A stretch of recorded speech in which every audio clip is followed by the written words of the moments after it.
in Kerala's history have we recorded temperatures that we are recording currently. In some places we have clearly crossed over 41, 42, which is totally unprecedented. But the heat wave also is unprecedented, and the common man's life is clearly hit. Water scarcity all over Kerala. 81 crore litres of water supply is what the state government has directly given after the Election Commission's permission in last 1 month. There are special provisions being made in hospitals and other places where people can be treated for sunburns or any other such problems. This is not the cropping season, so that seems to be a relief, but this is an election season and political candidates are facing the heat as much as the election furore and the heat around it. Let's listen to what the political candidates have to say. Joining us right now is Mr. Srishant. You've just filed your nominations today. Yep.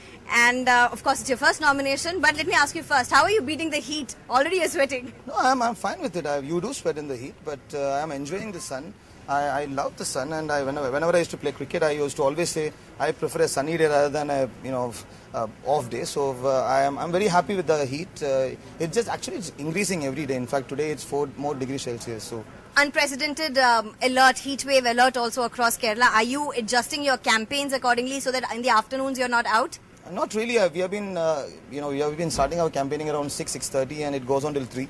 We do have breakfast for half an hour and lunch for half an hour, but we just continue because you have to go to every corner because I started late. And thanks to all these workers, they are doing excellent job. Even when I am sleeping at 12, they are still working. They are still at the office trying to figure out what to do next. So I have to give it, hats off to them that they are standing by me in every thick and shade. So let's see. Everything is going good. We have not changed any timing. I mean, it's as long as we hydrate ourselves, we should be fine. All the candidates in Kerala are ensuring that they finish their most of the campaigning process before 10 in the morning and start only after 4 in the evening. But not many candidates can afford that. Let's ask some of these people. Ee choodathil saade kude ingane nadakane oru veshamille. വളരെയധികം സന്തോഷമാണ്. അദ്ദേഹത്തിനെ നമുക്ക് വിജയിപ്പിക്കുക എന്നുള്ളതാണ് ലക്ഷ്യം. അതിനുവേണ്ടി നമ്മൾ കഠിനമായിട്ട് അധ്വാനിക്കും. ഈ ചൂടൊന്നും നമുക്ക് ഒരു പ്രശ്നമല്ല. Okay, so she's saying this heat is just not a problem for her at all. All they want is their leader to win this particular election. Let's ask this gentleman, sir. ഇങ്ങനത്തെ ഒരു ചൂട് നമ്മൾ expect ചെയ്തായിരുന്നോ ഈ തവണത്തെ election ക്യാമ്പയിന്റെ സമയത്ത്? തുടങ്ങിയപ്പോൾ ഒരിക്കലും ഇങ്ങനെ ഒരു ചൂട് പ്രതീക്ഷിച്ചിരുന്നില്ല. പക്ഷെ ഇപ്പോൾ വളരെ അധികം ചൂടാണ്. എന്നാലും രാജേട്ടന് വേണ്ടി ഇതുകൂടെ ചെയ്യാൻ വേണ്ടി നമുക്കൊരു ഭാഗ്യം ലഭിച്ചതിന് നമ്മൾ ഭയങ്കര സന്തുഷ്ടരാണ്. Well, they are saying they did not expect this kind of a heat in Kerala when the election campaigns began.